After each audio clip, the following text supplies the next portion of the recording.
Alright, this is a part 2 on Saturday, April 25th here near EPA.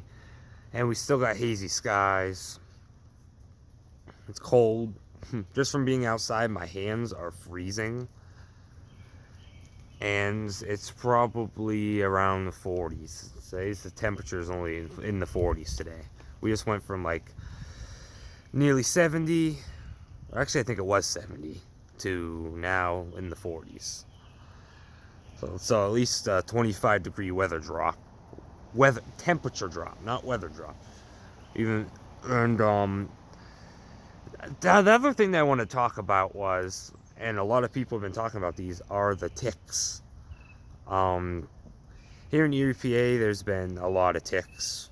Seen an uptick, no pun intended, in ticks this year. And I'll tell you what, though, it's funny how there's always a lot of ticks, yet will always go straight over us all the time. Seems like no matter where we are, they go perfectly over us. Helicopters. There's just one that goes over that's white, orange, and black. And then once in a while, there's a white and green one, too, that goes over. And it's funny how it's... something about that in the ticks, it's in my opinion at least, that they're connected, because it seems like when one of those goes over, there's an uptick in the ticks. So it seems a little bit strange how you keep going over back and forth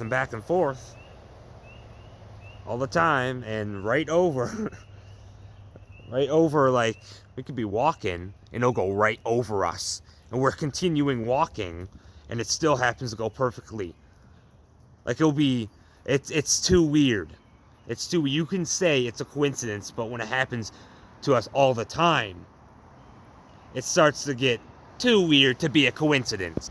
If it happened a few times here and there, okay, but once it keeps happening every time, I can't say it's any coincidence anymore. So, but we know these ticks are genetically modified, just like the mosquitoes, and they'll say, oh, they're genetically modifying to make them so they don't cause disease. No, you're genetically modifying them to make us sicker and sicker. Stop lying to us. We know the ticks and the mosquitoes and all these other bugs you're messing, gene altering, or lab creating to attack us. Anyway, thanks for watching. God.